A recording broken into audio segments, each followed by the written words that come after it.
Avez-vous douté aujourd'hui? C'est important de douter ou pas? Eh bien non, il ne faut pas douter. Et pourtant, on doute énormément. Est-ce que j'ai pris la bonne décision? Est-ce que j'ai pris la bonne route? Est-ce que je suis avec la bonne personne? Est-ce que c'est la meilleure façon d'éduquer mes enfants, de parler à mon épouse, de parler à mon mari? Est-ce qu'il faut aller ici en vacances? Ou pas du tout, ne pas y aller en vacances? C'est très très bien là où on est. Est-ce qu'il faut prendre telle ou telle décision? Le doute, c'est ce qui envahit l'être humain. Et surtout en 2022, ça se passe énormément. Oui, chez tout le monde. Pourquoi douter? Eh bien le doute, le safek, ce que nous appelons le safek, c'est l'inverse même de la émouna, de la foi en Dieu. Ce qu'il faut savoir, le Rabbi de Lubavitch le dit dans une lettre. Vous vous posez des questions, c'est que vous oubliez que tout est par Ashgara Pratit. Akadosh Baruch Hu surveille chacune et chacun d'entre nous. Il fait partie même de la réflexion de notre doute, des tenants et des aboutissants. Dès l'instant, je ne sais pas ce qui peut se passer. Et donc, je mets toute ma confiance en Dieu. Peu importe ce que je vais décider, c'est que Dieu aura décidé que je l'aurai décidé. Donc, au moment de la décision, au moment où j'ai ce doute-là, je dois me dire que le doute, c'est ce refroidissement du mauvais penchant qui veut me bloquer, qui veut faire en sorte que je ne fasse pas trop. Parce qu'un juif, il doit faire. Un juif, il doit avancer. Un juif, il doit construire. Et la émouna, la foi en Dieu, eh bien, ça me permet tout simplement de dépasser ces doutes-là. Parce que je me dis que j'ai la confiance en Dieu, que Dieu sera là dans ma prise de décision, et que de toutes les façons, je ne dois même pas chercher à savoir ce qui se passera dans le futur, puisque le futur, c'est le présent que je construis, maintenant, à travers les préceptes de la Torah et des mitzvot. Boker Tov les Koulam, bonjour à toutes et à tous, je suis infiniment heureux de vous retrouver en cette magnifique matinée que Dieu nous offre sur la terre. J'espère que vous allez bien. De plus en plus nombreux vous êtes à nous suivre, et ça c'est extraordinaire. Continuez à partager, à liker, à commenter ces publications, à nous soutenir de différentes façons, telles que vous pouvez vous le faire. Juste après ces quelques de Nigoun, eh bien, nous allons développer notre Tanya du jour. Aujourd'hui, on va conclure le chapitre 7 du Haraïchut Ve'aimuna. Raïtere ya ya ya, maïtere la ya, maïtere la ya ya ya ya ya, maïtere la ya ya, maïtere la ya, idere la idere la, idere la ya ya ya, idere la ya ya ya ya ya ya ya ya, idere la ya ya ma ya ya, idere la ya ya, maïtere la ya. Ay da da ay da la ya ya ya ay da la ya ya ya ya ya ya ya ya ay da la ya ma ya ya oh ya ya ay da la ya da la la da la ya mai da la ya ya ya ay da la da da da da ay da la da da di da da. Ay da la ya ya ya ya ya ay da la ya ya ya ya ya ya ya ya ay ya ya ya ya ya ya ay da la ya ma ya ya ay da la ya ma ya ya ay ya ya ya ya ay da la ya ma ya ya ya ya ya ma da la ya ma ya ya ya oh ya ya ma da la ya ma ya ya da da da mai da da ya ya ya ya. Nous allons parler de chiffres aujourd'hui. Vous savez qu'il est dit comme ça dans les textes de la Kabbalah, Istakel beoraita ou bare alma. Le plan du monde, le plan de toutes les créatures qu'il y a dans le monde que nous côtoyons, ce plan-là, c'est la Torah. Dieu a regardé, Istakel Boraita ou Bara Alma, il regarde la Torah, et puis il crée le monde qui nous entoure. Avec ses codes, avec tout ce dont il est constitué. Vous connaissez le regard assez large du Rabbi de Lubavitch. Vous savez qu'hier, nous étions le 28 Sivan et nous avons célébré le miracle qui a fait que le Rabbi et la Rabbinite, son épouse, ont pu arriver aux États-Unis et de cette façon-là être sauvés de ce tragique événement de la Shoah en Europe. Ils ont pu partir d'Europe, se sauver, ils étaient en France, ils ont pu partir, prendre un bateau pour arriver aux États-Unis et de cette façon miraculeusement être sauvés. Imaginez le monde que nous avons aujourd'hui grâce au Rabbi de Lubavitch et à toutes ses œuvres, parce que ce jour-là, il y a eu ce miracle, ils ont pu partir et se retrouver aux États-Unis. Ce jour-là, on a pris conscience de la grandeur du Rabbi. Et d'ailleurs, la diffusion de la Torah et des mitzvot a pris une ampleur considérable à partir de ce moment-là. On a senti qu'il y avait quelque chose de spécial qui se passait, puisque l'approche du Rabbi de Lubavitch, elle était particulière. Et après ce miracle-là, il va justement œuvrer énormément, sans cesse, pour diffuser encore et toujours la Torah. La vision du Rabbi, non seulement dans ce qu'il a fait, mais aussi dans ce dont lui-même il était fait, miraculeusement bien sûr, mais surtout par la providence divine, parce que Dieu avait décidé de faire de cet être-là un homme qui avait une connaissance phénoménale dans la Torah, mais pas seulement, dans tous les domaines de l'existence du monde, dans tout ce qui fait la vie d'un homme sur terre. Le Rabbi maîtrisait. Il avait aussi cette capacité-là de relier, et on le voit dans ses études, dans ses écrits, relier toutes les parties de la Torah, tous les domaines, métaphysiques, ésotériques, mystiques, talmudiques, halachiques. Il avait cette force-là, qui n'est pas facilement trouvable chez les grands, même de nos peuples. Et sa force à lui aussi, c'était cette capacité qu'il avait de rejoindre, de trouver des liens et des parallèles dans ces différents mondes, dans ces différentes parties de la Torah. Et c'est pas une seule fois que l'on peut voir dans ses écrits comment il soulève des questions qui concernent la réalité du monde physique dans lequel nous vivons, par rapport à des écrits et des enseignements que la Torah peut nous donner, et qu'à travers cela, il nous expliquait comment ce qui est écrit dans la Torah, c'est ce qui se passe dans la réalité, si on regarde les choses comme il faut, de la meilleure des manières. Le Béni Israël, peuple juif, eux croient que la Torah, ont cette confiance que la Torah c'est une Torah Temet, une Torah de vie. Et ce qui est écrit dans la Torah, c'est réellement la vérité.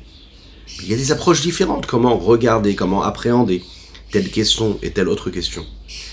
Il y a ceux pour qui le questionnement et les contradictions ne poseront aucun problème, et il y a ceux qui non, qui vont chercher comment dans la Torah on peut trouver justement la réponse et l'interprétation valable à ce qui nous entoure dans la vie. Le Rabbi, lui, il avait une émouna pshuta, et c'est ce qu'il nous a insufflé, qu'il a donné à chacune et chacun d'entre nous. C'est pas juste comme ça que nous parlons de cela aujourd'hui, puisqu'il faut savoir que nous nous apprêtons à vivre dans quelques jours Rosh Chodesh du mois de Tammuz, où nous allons célébrer la Iloula du Rabbi de Lubavitch. Et le Rabbi, ce qu'il nous a dit, il faut avoir une émouna pshuta, c'est-à-dire une foi, une confiance en Dieu qui est simple, franche, intègre. La Torah, c'est la source du monde. Je n'ai pas de questions à me poser par rapport à ça. C'est la Torah qui décide ce que le monde est. Le Zohar le dit, Istakel Beoraita Obarelma, il a regardé la Torah et puis il a créé le monde. Il ne peut pas y avoir de contradiction entre ce qui se passe dans le monde et ce que la Torah me dicte et me donne comme information. La Torah et le monde, c'est une seule chose.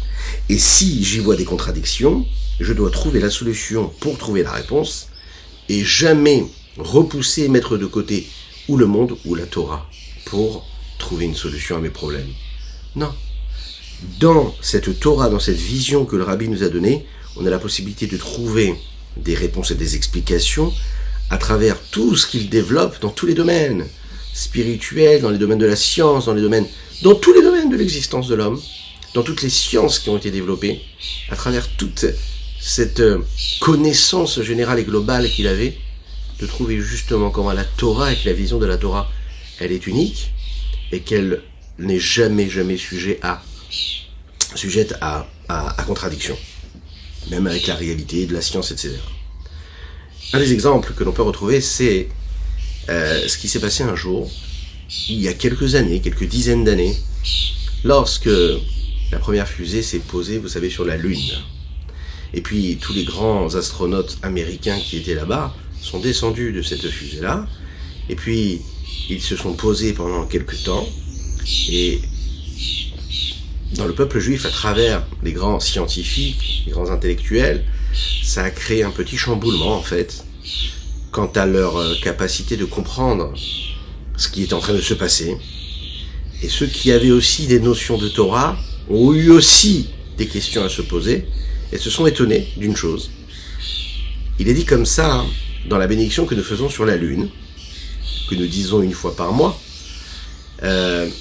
Ve'eni yachol ingoabach. Il est dit comme ça, de la même manière que je peux danser devant toi, Shem Shani Roget Kenegder, devant toi, la lune, ve'ini yachol lingoa bach, et je ne peux pas te toucher, car lo yochlu kol oivai lingoa bi lera'a, et bien de la même manière, tous mes ennemis ne pourront jamais me toucher et me faire de mal. Le texte dit comme ça, c'est ce que nous prononçons une fois par mois. Alors, les scientifiques se sont posé des questions. Comment est-ce que dans la Tfila, dans la Torah, on peut nous dire que on ne peut pas toucher la lune, alors que voilà, on a réussi à se poser sur la lune. Donc, qu'est-ce qui se passe avec ce texte-là? Il est dit comme ça, Shamaim, Shamaim Lachem, Ve'aretz Natan Livnei Adam. Vous connaissez ce verset-là? Le ciel, c'est pour Dieu, et la terre, elle a été donnée aux hommes. Alors comment ça se fait qu'on voit que jusqu'à aujourd'hui encore, il y a des hommes qui montent dans l'espace, qui vont dans l'espace, qui vont dans le ciel, concrètement? Alors, il y en a même qui ont posé la question qu'il fallait peut-être changer, vous savez, le rite de cette bracha de la Levana, de la lune. Et il y en a d'autres qui ont dit non, faut pas du tout les écouter. Faut même pas se poser de questions, faut même pas les écouter. Le rabbi de Lubavitch, à cette époque-là, il a eu une explication, comme on l'a dit, qui allait permettre de contenter tout le monde. Il a pris en compte le questionnement des uns, et il a pris en compte aussi le désagrément des autres. Et il a dit comme ça, pardon. L'Echaim.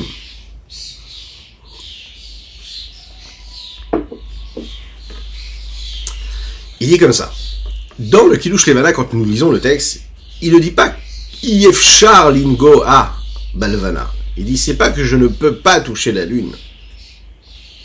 Il dit que Shem Shani Roket Kenegder, de la même manière que je danse devant toi.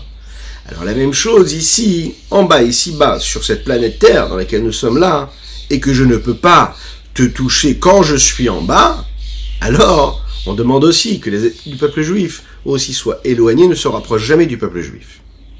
Ça veut dire que si on lit bien le texte, ça ne veut pas dire qu'on ne peut pas monter sur la lune et qu'on ne peut pas toucher la lune.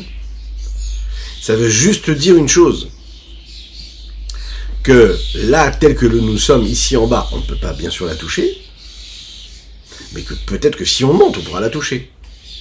Et de cette façon-là, le rabbi a trouvé l'explication à cela, et vous l'avez compris. Le rabbi n'explique pas que pour que la foi véritable que nous avons, cette confiance en Dieu que nous avons dans la Torah, ne soit pas en contradiction avec ce qui s'est passé sur Terre ou ce qui se passe dans le monde. Parce qu'en fait, le rabbi ici, il cherche même pas à trouver une réponse. Pour lui, c'est normal qu'il n'y ait pas de contradiction. La seule chose, c'est comment est-ce que moi je comprends les choses, comment je les lis.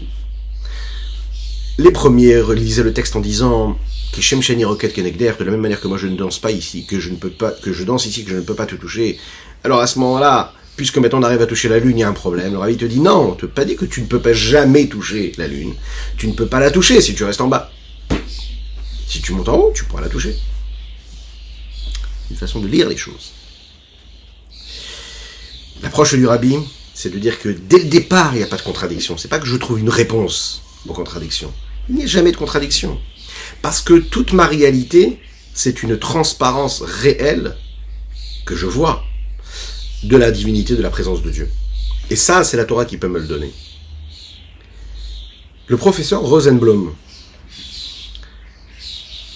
est concerné par les chiffres, que nous allons aborder un petit peu aujourd'hui quand nous allons parler de notre Tania du jour. Un des proches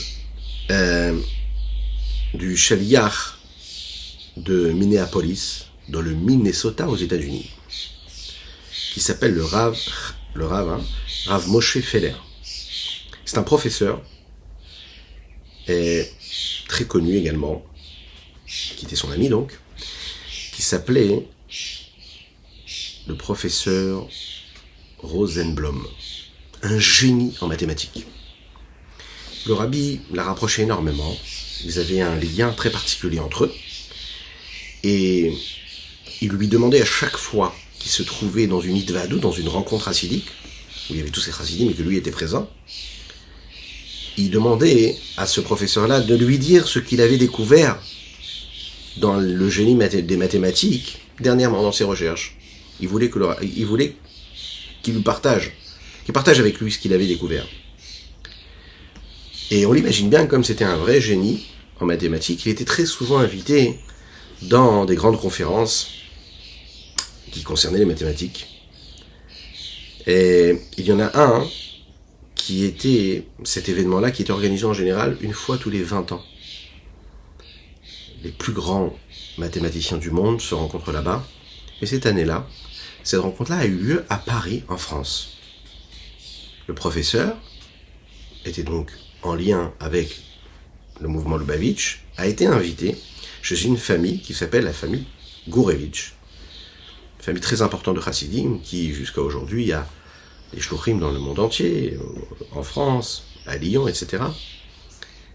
Et un des enfants de la famille, qui s'appelle le Rav Yosef Yitzhak, qui était encore un jeune homme, qui aujourd'hui est devenu un mashpia, un guide chassidique et chassidoutique dans une yeshiva en Eretz Israël qui s'appelle la yeshiva de Migdal HaEmek. Pendant cette période-là, quand il était à Paris, il était avec lui, il l'a accompagné. Sur la route, le professeur a discuté avec ce jeune homme-là. Et parmi tout ce qu'il a discuté avec lui, ce qu'il a partagé, il a partagé avec lui aussi ce qu'il avait vécu dans les premières yichidut. Yichidut, c'est-à-dire les rencontres, les entrevues qu'il avait eues avec le rabbi. Et il lui a raconté qu'est-ce qui a fait qu'il était devenu un chassid du rabbi à travers cette rencontre. Il a dit, pour me préparer à la rencontre avec le rabbi, je me suis préparé, parce qu'on ne rencontre pas le rabbi comme ça, on se prépare, on étudie, on se prépare spirituellement. Et il dit, pour me préparer à cette rencontre-là, j'ai appris les premiers chapitres du Tanya. Dans ces chapitres du Tanya, le Admour HaZaken nous explique que chaque juif a deux âmes. D'un côté l'âme animale, et de l'autre côté l'âme divine. Quelle est cette âme divine? Chelek Elokam Imal Mamash, une parcelle divine, véritablement. Lorsque j'ai étudié, je me suis souvenu d'un livre qui avait été écrit par un grand philosophe allemand, dans lequel il raconte là-bas que puisqu'il est en lien direct avec des juifs et des non-juifs en même temps, il avait découvert qu'en fait, chez les juifs, il y avait une âme qui était un petit peu plus grande que celle des nations. Bon. Le professeur Rosenblum était très très très ému par ce qu'il était en train de lire, quand il voit que dans le Tanya, on nous explique qu'il y a vraiment deux âmes. Il s'est dit, réellement, ce que le Admour HaZaken est en train d'écrire ici dans le Tanya, que nous étudions, le philosophe allemand, lui, dit pareil, en fait. C'est avec d'autres mots, mais il dit pareil. La seule chose, c'est que le philosophe ne sait pas décrire cela. Il ne sait pas dire que chez le juif, il y a deux âmes, et qu'une est divine, est appelée divine, mais il remarque quand même qu'il y a quand même un surplus d'âme qui va être mis dans le peuple juif. Il décide que ce lien-là qu'il aura avec le rabbi, à travers cette yichidut, il va le partager avec le rabbi de cette façon-là. Le rabbi a écouté ce qu'il avait à dire, il a souri, et le rabbi a raconté à ce professeur que quand lui, le rabbi, était à Berlin, en Europe, avant d'arriver aux États-Unis, il avait vu ce recueil-là, de ce grand intellectuel, et qu'il avait vu ce texte-là, et il avait vu ce qui avait été écrit concernant cette Neshama, qui était grande et qui pouvait se trouver chez un juif. Le rabbi a même rajouté, il a dit que, puisque tout ce que nous voyons, ou tout ce que nous entendons, il faut en apprendre une leçon dans notre service de Dieu. Donc même de ces mots-là qu'il a pu entendre de ce philosophe, a priori non juif, le rabbi a appris quelque chose. Il a appris que comment est-ce que la Torah et la Chassidoute sont en fait les visions qui dirigent globalement le monde. Istakel Boraita ou Baralma, tu regardes la Torah et le monde est créé, à tel point que les mots du Admour HaZaken ont réussi en réalité à traverser l'esprit de ce grand savant allemand, philosophe qui n'est pas juif. Lui-même va reconnaître qu'il y a une Neshama, une Nefesha Elokit, chez le juif. Et c'est de cette façon-là que ce grand professeur va terminer son anecdote, son histoire. Et il dit, dans les mots de ce philosophe, j'ai vu comment ce que la Chassidoute disait déjà, était déjà établi. J'ai été très ému par cela. Et le rabbi, lui, il a vu, quand moi j'ai été très ému de voir que le philosophe, lui, il dit comme la Torah, le rabbi, lui, il a vu comment la Chassidoute, elle agit de façon à ce que le philosophe, lui, puisse penser comme ça. Et en fait, c'est deux approches. C'est-à-dire que l'existence du monde et la réalité du monde pour le rabbi, elle n'est pas plus forte que la Torah. C'est la Torah qui dirige et qui fait ce que le monde va être. Et c'est deux approches totalement différentes. Quand on regarde les choses de cette façon-là, on comprend qu'en réalité, c'est comme le principe du Moar Shalit à l'élève, c'est le cerveau qui dirige le cœur. Ce que tu vois, que tu vas ressentir, tout ce qui va être initié, tout ce que tu vas décider de choisir ou pas, ça va être décidé parce que ton cerveau va diriger tout ça. Si tu fais passer la première étape avant la deuxième, alors tout se passe bien. Quand tu fais passer la deuxième avant la première, alors ça peut être bien parfois, mais ça complique la tâche. Istakel Beoraita ou Baralma. Je regarde le monde. Et quand je regarde le monde, je me dis, mais qu'est-ce qu'a dit la Torah sur ça? Alors je regarde avec le repère et la vision que la Torah peut avoir de ce que je suis en train de voir, et tout de suite ça prend une autre couleur, ça prend une autre résonance, complète, totale. Dans notre Tanya du jour, ici, le Rabbi Shlomo Zalman va nous parler du Cheshbon. C'est le premier mot du Tanya que nous abordons. Le calcul, c'est-à-dire ce jeu-là que nous faisons, qui n'en est pas un, de prendre les lettres, de voir leur valeur numérique, de les associer l'une à l'autre, et de voir comment on peut arriver à créer et à voir une force divine qui y est cachée. Nous avons parlé des lettres hier, nous avons parlé des mots, nous avons parlé du fait que les lettres elles sont là pour canaliser une énergie, véhiculer une énergie également, et que parce qu'elles sont limitées, elles permettent aussi la jonction entre l'infini de Dieu et ce qu'elles sont. Et on va voir qu'en fait, ce qui se passe au niveau des noms d'Akadosh Baruch Hu, de ces lettres, de ces valeurs numériques, c'est ce qui se passe également dans la pyramide de toute la création, et de toutes les créatures donc. Nous avons le minéral, nous avons le végétal, nous avons l'animal et nous avons l'homme. Mais si on regarde tout ce qui se passe tout en bas de cette pyramide-là de la création, nous avons le minéral. Et dans le minéral, ce qui va nous paraître le plus bas, a priori, à une vue, c'est la pierre. La pierre, c'est ce qui nous paraît le moins vivant, même s'il y a quand même une énergie divine. Prenons l'exemple, et c'est cet exemple que le Rabbi Shlomo Zalman va prendre ici. Comment est-ce que s'est passé le processus, d'accord, d'évolution qui a permis à un tzimtzum, à une compression, à ce voile-là de se mettre en place, afin de faire descendre une énergie, une vitalité tellement cachée, voilée, qui va permettre à une pierre d'être une pierre. On l'imagine bien, quand je regarde une plante, je vois une vitalité, elle pousse. Quand je regarde un animal, je vois quelque chose de beaucoup plus évolué qu'une plante. Elle peut bouger, elle peut avancer, sans parler de l'homme. Mais quand je regarde une pierre, alors ça existe, donc il y a une vitalité. Mais est-ce que je vois une vitalité qui bouge et qui évolue? Non. Ça veut dire que la vitalité dépend ici et a subi un tzimtzum drastique.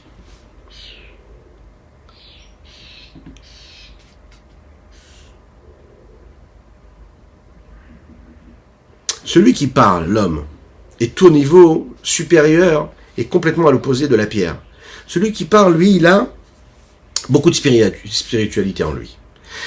Il a cette connexion entre, d'un côté, le physique, matériel, son corps. Il peut se faire mal au doigt, il peut se faire mal au pied. C'est physique, c'est un corps physique. Et en même temps, il peut avoir une réflexion intellectuelle, spirituelle. Quelque chose qui se détache de la matière. Il peut rentrer dans un monde, dans un domaine qui n'a aucun rapport avec ce qui se passe autour physiquement de lui. Il peut être dans sa tête, dans son monde intellectuel, dans sa spiritualité. Cette spiritualité, elle s'exprime aussi à travers son âme, la neshama. Elle s'exprime à travers la capacité qu'il a de transmettre ce qu'il y a dans son cerveau, ou dans ses émotions d'ailleurs, ce qu'on appelle la parole. Cette parole-là qui lui permet de transmettre, de partager. Il a aussi quelque chose, l'homme, que d'autres n'ont pas dans les créatures, c'est la Bechira Chofshit, le libre arbitre, le libre choix. Je peux choisir ce que je veux. Le fait que je puisse choisir, ça me donne une vitalité plus grande et plus importante que les autres créatures. Si on regarde l'animal, il a quand même quelque chose de spirituel, même s'il est moins évolué que l'homme, puisqu'il n'a pas de choix, même s'il a un instinct, il n'a pas le choix, le libre arbitre. Il est plus bas, mais il a quand même un côté spirituel, parce que ce côté instinctif qu'il a, cette vitalité qu'il y a en lui, elle lui donne quelque chose de spirituel en réalité.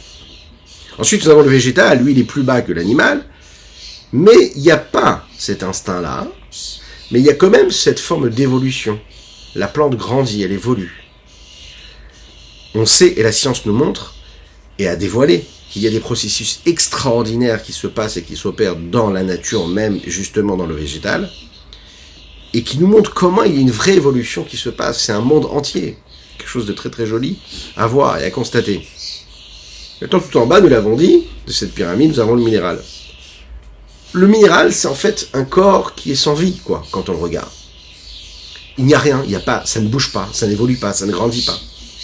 Il est en réalité un bloc de matérialité dénué de toute spiritualité. Puisque le Tzimtzum a besoin d'être tellement grand pour réussir à créer un niveau aussi bas, on peut comprendre que dans la création de l'animal, il fallait un Tzimtzum qui était un peu plus grand que pour celui qui parle, mais un peu moins grand que pour celui qui était là pour créer le végétal, et inversement pour le minéral. C'est le passage, le transfert qu'il peut y avoir de la vitalité divine qui permet à la chose d'être ce qu'elle est. C'est aussi le fossé énorme et l'éloignement qu'il y a entre la lumière de l'infini du Saint béni soit-il qui va venir se poser dans quelque chose de matériel, de physique, dans lequel il n'y a aucun dévoilement et aucune présence de spiritualité. La pierre, c'est l'exemple type de ce que peut représenter le minéral. Alors pourquoi nous parlons de cette pierre-là ? La pierre est dit et s'appelle en hébreu le Even. Even. Even, on l'écrit en hébreu Aleph, Bet et Nun. Pour comprendre ce que veut dire ce mot Even, on va essayer de comprendre aussi également quelle est la particularité des différents noms de Dieu et de quelle façon il faut les lire à travers ce que la Chassidut et la Kabbalah nous donnent comme information. Il y a 4 formes du nom de Dieu, Yud-Keh Vav-Keh. Il y a Dieu qui apparaît à travers le nom de Ma, de Ban, de Sag et de Ab. Vous allez me dire, qu'est-ce que c'est ces noms, ces formules-là ? Eh bien, on va voir tout de suite. Le nom de Havaïe, Yud-Keh Vav-Keh, valeur numérique, 26. Souvent, on le sait, vous savez, quand vous faites le don, votre don, c'est faire Torah, vous donnez 26 euros, 26 shekels, 260 shekels, 2600 shekels, 2500 euros, dollars, 26 000, 260 000, 2 600 000. N'hésitez pas. Faites un don également. N'hésitez pas. Choisissez le don que vous voulez. 26. Pourquoi ? Valeur numérique à Kadosh Baruch Hu. Yud-Keh Vav-Keh. On va comprendre comment est-ce qu'on peut calculer ça, comment on peut arriver à ce chiffre 26. Il y a ce que nous appelons le milouï. Milouï, c'est-à-dire qu'on va prendre chaque lettre de chaque nom et on va disséquer la lettre et on va y ajouter les lettres qui constituent cette lettre-là, qui nous permettent de prononcer cette lettre-là. On va prendre l'exemple tout de suite et on va le comprendre. Quand je prends la lettre Yud, j'arrive au chiffre 10. Maintenant, quand je regarde Yud comment c'est écrit en hébreu, vous pouvez prendre, si vous avez un petit crayon, vous êtes chez vous à la maison ou au bureau, et que vous avez du temps pour étudier, bien sûr, pas sur le compte de votre patron. Et vous allez prendre ce petit stylo-là, si vous voulez, et noter. Yud en hébreu, comment est-ce qu'on l'écrit ? Yud, Vav, Dalet. Si je compte chaque lettre, ok, j'arrive à quoi ? Yud c'est 10, Vav c'est 6, Dalet c'est 4. Donc 6 plus 10 plus 4, ça fait 20. Maintenant, j'ai 4 façons de remplir les lettres de ce nom de Yud-Keh Vav-Keh. 4 façons de calculer. Le nom de Ma, qu'est-ce que c'est Ma ? Ma, ça veut dire que je vais prendre Memhe, et je vais prendre le Aleph et le mettre dans le nom de Dieu. Donc je vais rajouter une unité. Et vous allez voir que ça va tout changer. C'est-à-dire que le chiffre va changer. J'aurai plus 26, j'aurai autre chose. Si je le regarde à travers le nom de Ma, Memhe. Les 3 premières lettres du nom d'Havaïe, donc Yud-Keh Vav-Keh, elles peuvent avoir les 3 dernières, parce que le Yud n'a pas de Aleph à l'intérieur, peuvent avoir un Aleph. Comment ? On va le voir tout de suite. Le Yud, on le met de côté. Lui-même. Puisqu'il va avoir ce Aleph qui va être compté, il va prendre une autre dimension, un autre chiffre. Prenons le E, qui lui, a priori, normalement, et c'est un chiffre qui veut dire combien E ? C'est 5. Mais si j'écris E avec un Aleph à la fin, donc E, Aleph, et je mets un petit apostrophe, j'arrive à combien ? à un chiffre de plus. Donc j'avais 5 dans le et du nom d'Havaïe, je me retrouve à 6. Si je prends la lettre Vav, eh bien la lettre Vav, qu'est-ce qui se passe? C'est un Vav, 6. Au milieu, je mets le Aleph, parce que ça se prononce avec un Aleph, Vav. Et je rajoute aussi le Vav à la fin. Donc ça fait 6, plus 1, plus 6. J'arrive à combien? 13. Avant, j'arrivais à 12, là maintenant j'arrive à 13. Et si je prends le dernier E, qui lui était E 5, si je rajoute le Aleph de la fin, E, avec un Aleph à la fin, j'arrive à quel chiffre? Au chiffre 6. J'arrive donc, une valeur numérique de tout ce mot-là, de ce calcul-là, j'arrive à donc à 45. Et qu'est-ce que c'est 45? Eh bien, 45, c'est nous les hommes. C'est la valeur numérique du Shem Ma, même et, valeur numérique Adam, l'homme. Ok, première vision. Alors je vous rassure, dans la Kabbalah, il y a des livres entiers qui vont parler de ce principe-là. D'accord? Qu'est-ce que c'est le Shem Ma de Dieu? Qu'est-ce qu'il révèle? Quelle est la dimension? Etc. Ça a des conséquences. On ne va pas rentrer dans tous les détails ici, mais on va rentrer dans les détails qui concernent notre Tania du jour. Lechaim, lechaim.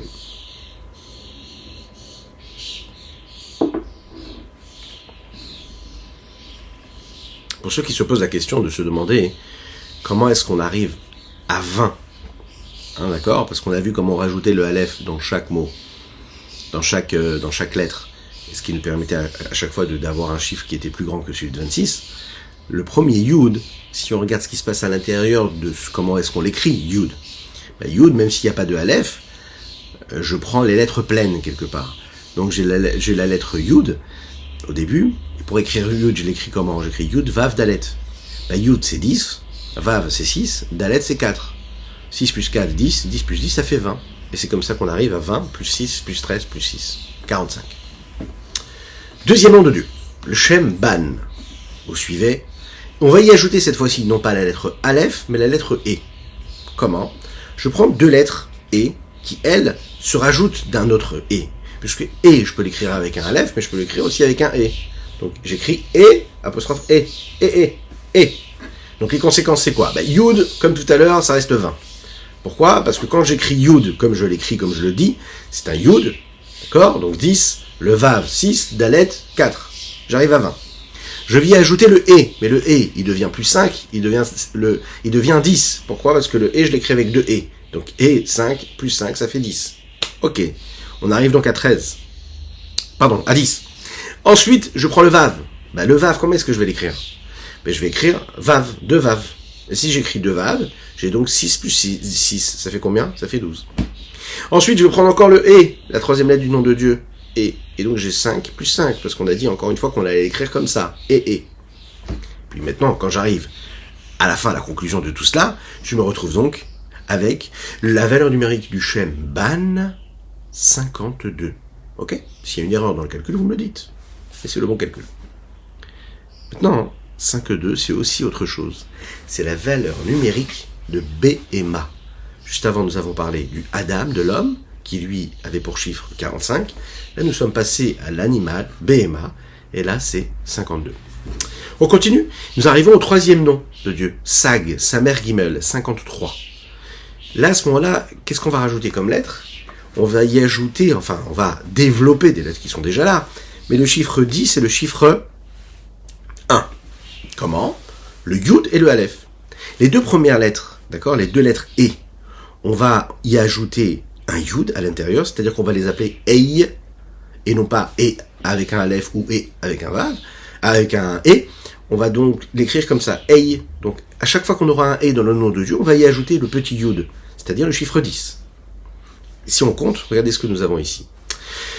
Nous avons Yud, toujours 20. Yud, puisque le premier Yud c'est 10, on rappelle le Vav c'est 6, et puis le Aleph, le Dalet, pardon, c'est 4, donc ça fait 6 plus 4, ça fait 10, 10 plus 10, ça fait 20.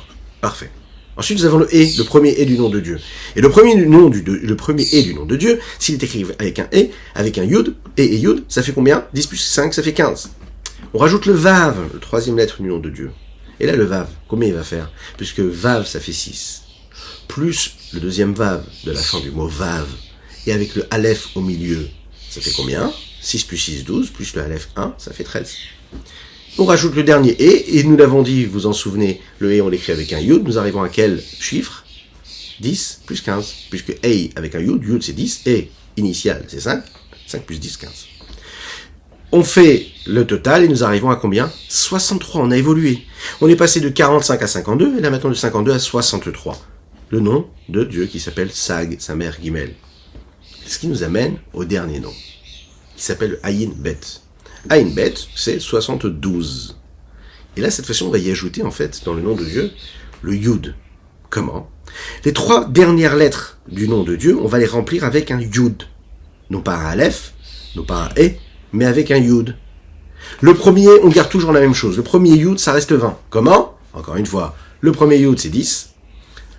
Le Vav du Yud, c'est 6. Le Dalet de Yud, c'est 4. 6 plus 4, 10, 10 plus 10, 20. Nous avons 20. On évolue, on continue. Le E, comme tout à l'heure, lui aussi va avoir un Yud. Comme tout à l'heure, on le garde. Donc nous avons quoi? Ei, 5 plus 10, 15. Ensuite, le Vav, cette fois-ci, on ne va pas lui mettre un Aleph, on va lui mettre un Yud. D'accord? Donc ça va être écrit comme ça, Vaiv. Un Vav, un Yud et un Vav. Ce qui nous amène combien? 10 plus 10. Pardon, de 6 plus 10, 12, plus le Yud qu'on a rajouté, ça fait combien? 22. Dans le dernier E, ça reste toujours le E avec le Yud. Ce qui fait combien? Valeur numérique, 15. Nous arrivons à un total de combien? 72, vous avez gagné.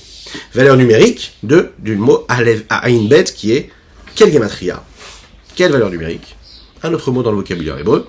Passez-les tous en revue, je vais vous aider. Le texte nous dit ici, Chesed. Chesed, la bonté. Ça, c'est valeur numérique Ayin Bet. Dans la Kabbalah, il est expliqué que le mot Even, lui, c'est une symbiose entre quoi? Entre 2 noms d'Akadosh Baruch Hu. Aleph, Bet, Nun. Et vous regardez bien ici, Aleph, Bet, Nun. Nous avons le nom Ban, qui est le deuxième nom de Dieu dont nous avons parlé. Mais il y a encore autre chose. Il y a cette lettre Aleph qu'on va y ajouter à ce Ban-là. Dans ces 2 lettres-là, de Bet et Nun, il y a aussi la notion de Ben, fils, mais il y a aussi cette notion de Ban. La lettre Aleph, elle vient du nom de même E, puisque vous vous souvenez que le premier de nom d'Akadosh Baruch Hu, on a dit c'est le Shem Ma, même E, et on a dit qu'on y a ajouté aussi le Aleph pour arriver au mot Adam, pour arriver à cette valeur numérique de 45. On a dit qu'on mettait un Aleph après un E, on a dit qu'on mettait un Aleph dans le Vav, on a dit qu'on rajoutait un Aleph aussi après le E. Ce Aleph-là du nom de Ma, on va lui l'ajouter au nom de Ban, et ça va nous donner une combinaison qui crée le mot Even. Donc dans le mot Even, nous avons et le nom de Ma, même E, et le nom de Ban. Il est expliqué dans cette Kabbalah-là que ça nous amène à une question. A priori, le nom de Ban, lui, c'est un des noms d'Akadosh Baruch Hu, et donc a priori, il y a un niveau de spiritualité très très élevé d'infini. Comment ça se fait que le nom de Ban, qui en fait représente la vitalité de Dieu et la spiritualité et la divinité la plus aboutie, soit celle qui donne naissance, qui donne de la vitalité à l'objet, à la création, à la créature la plus basse de toute la créature, à savoir la pierre. Comment ça se fait? Le nom d'Akadosh Baruch Hu le plus élevé, il se trouve dans le nom et l'appellation que nous donnons à une pierre qui, elle, n'est dotée que de pas grand-chose, pas vraiment beaucoup de vitalité. Et là, le Rabbi Shlomo Zalman veut nous dire que la réponse, elle est simple. C'est qu'en fait, le nom de Ban, lui, c'est pas juste un des noms d'Akadosh Baruch Hu. Il faut savoir que les noms d'Akadosh Baruch Hu, comme Elohim, comme Yud-Ke Vav-Ke, comme Kel, dans ces noms-là, il y a une sainteté réelle. C'est la raison pour laquelle on n'a pas le droit de les prononcer dans des endroits qui ne sont pas propres. On ne les prononce pas d'ailleurs s'ils ne sont pas prononcés à travers un verset. On dit Elohim, on ne dit pas le vrai nom de Dieu. On ne dit pas le vrai nom d'Akadosh Baruch Hu, on le prononce différemment. On ne peut pas se permettre également de les effacer. Le nom de Ban, par exemple, ce n'est qu'une valeur numérique. Et voilà pourquoi le Mrozaken nous a parlé de ça. N'est qu'une valeur numérique qui est un terme technique, quelque part, de la vision de ce qu'est la présence de Dieu, à travers ce nom-là. Ça veut dire que le nom d'Akadosh Baruch Hu, Yud-Ke Vav-Ke, quand je vais y ajouter un et, je vais le compter de cette façon-là, et la conséquence, ça va être 52, donc Ban. Puisqu'il est dit ici que c'est la valeur numérique, et la valeur numérique, elle ne représente pas le contenu et l'essence de la chose, elle représente que la combinaison que je peux en faire et en tirer, mais pas l'essence même de Dieu qui se révèle à travers ce nom-là. Alors je peux comprendre comment, dans le nom d'Akadosh Baruch Hu, Ban apparaît quelque chose d'aussi a priori éloigné de l'infini du Saint béni soit-il, qui peut être la pierre. Si ce n'est que dans la pierre, ce qui se cache le plus, est en réalité la plus grande des présences de Dieu, même si de manière visible et à une vue, j'ai l'impression que c'est quelque chose qui n'est pas doté de vitalité, puisque c'est une pierre immobile, inerte. Mais c'est justement cette association de ces différentes lettres, et c'est ce dont le rabbin ici nous parle, qui va nous permettre de comprendre cette capacité-là de joindre ces fossés-là, ces contradictions a priori. Comment dans une pierre, j'ai en fait le dévoilement d'Akadosh Baruch Hu à travers cette Tzimtzumim. Regardons dans les mots ce que le Tanya ici nous dit. Ve'ach cheshbon, la valeur numérique des lettres. Moré al miut haor ve'achayut miut achar miut. Nous montre ici ce qu'apparaît à travers la diminution de toute cette vitalité de cette lumière-là, à chaque fois que ça s'amoindrit, que ça se rapetit quelque part. Achelon nisharmin belabrinat acharona, jusqu'à ce qu'il ne reste qu'un niveau dernier, Shuprinat Acheshbon Mispar quand même Nekochot Madrigot Glod Borvechayutaze, jusqu'à ce qu'il nous reste juste le chiffre, ou l'espèce de force de niveau qui est inclus dans cette lumière et cette vitalité, Amlubash Betseruf Shel Tevazo, qui va être habillé dans l'association qu'on va en faire de ces différentes lettres, de ce mot-là. Bekolkar, Bekrol Koach Madreka. Et toute force et tout degré qui vient après le Tzimtzum, Yachol Livro Broim Kefi Brinat Madrigazo, pourront créer des créatures telles qu'elles sont dans ce niveau-là,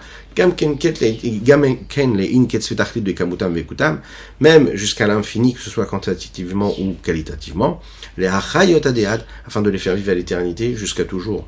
Mais parce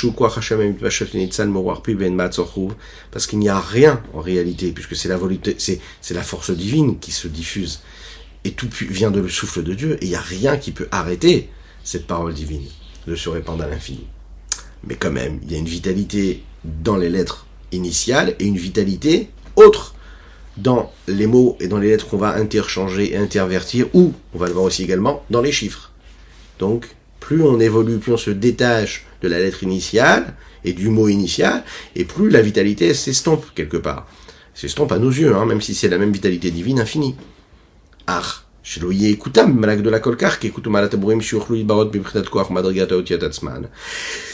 Au niveau qualitatif de ces mots, ces lettres qu'on va changer et interchanger, ça ne c'est pas c'est pas la même valeur et la force créatrice qu'il y aura au niveau du niveau de l'intensité de ce qu'il peut y avoir ici dans ces lettres-là. C'est différent parce qu'on est passé à une étape différente et parce qu'on est passé à une dimension différente de ce dévoilement de cette lettre divine ou de ce mot-là. Et après tous ces tzimtzumim qui ont lieu, lorsque a été décrété à travers la sagesse divine, quel est tel et tel tzimtzum qui doit engendrer tel ou tel objet ou telle et telle créature, de même. C'est quoi sa sagesse? C'est que cette lumière-là et cette vitalité, elle peut s'habiller même dans des êtres inférieurs tels que le minéral, tels que la poussière, tels que la pierre. Comment? Parce que le mot even, l'a montré ici, on l'a fait ensemble, ce calcul-là, nous montre que sa base même, qui vient du nom, ban, dans son chiffre, puisque c'est la valeur numérique de 52, even, Aleph c'est 1, Bet c'est 2, Nun c'est 50. Ça fait donc 52. Nechaim.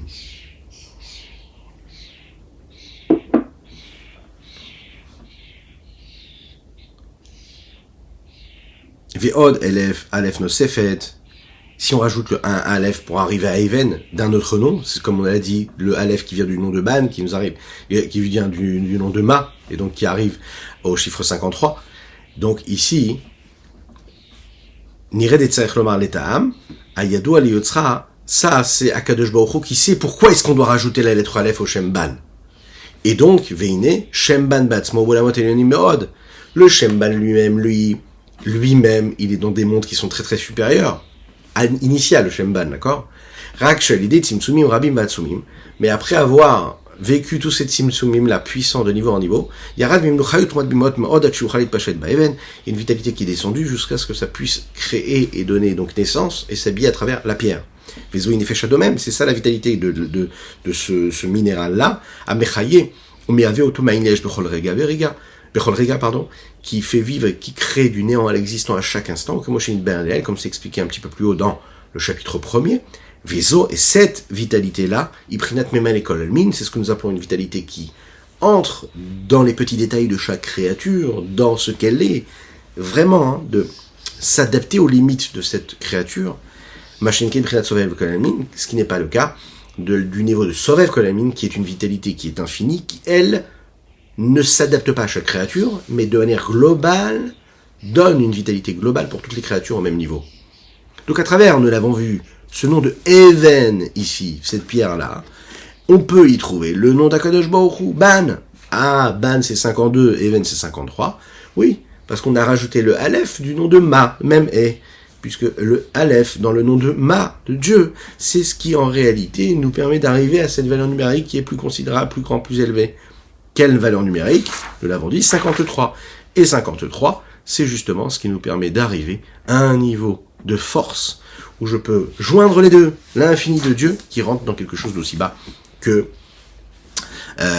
tout simplement une pierre. Et on va conclure avec une petite histoire, et on aura conclu le chapitre 7. C'est l'histoire d'un homme qui va voir son maître avec beaucoup de douleur, beaucoup de souffrance. Il dit, voilà, j'ai 4 enfants. J'ai donné la même éducation à tous mes enfants. J'aurais demandé de faire tous, à chacun, la même chose. Je n'ai pas changé mon message. Voilà, c'est 3 enfants qui sont sortis, qui sont devenus magnifiques, et il y en a un, il est compliqué, plus compliqué à gérer. Pourtant, je lui ai donné les mêmes enseignements, je lui ai donné le même amour, la même attention, la même chose. Le Rav lui a répondu comme ça, il lui a dit, la réponse est dans la question.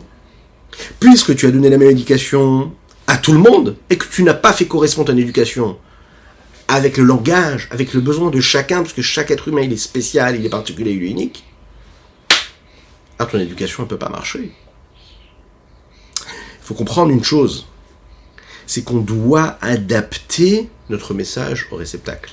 Et c'est ce qui se passe. Sovev kol almin, c'est quoi? Je n'adapte pas, la lumière elle est globale pour toutes les créatures en même temps. Mais malé kol almin, c'est Dieu qui s'adapte à chaque réceptacle. On éduque nos enfants, on doit leur parler chacun.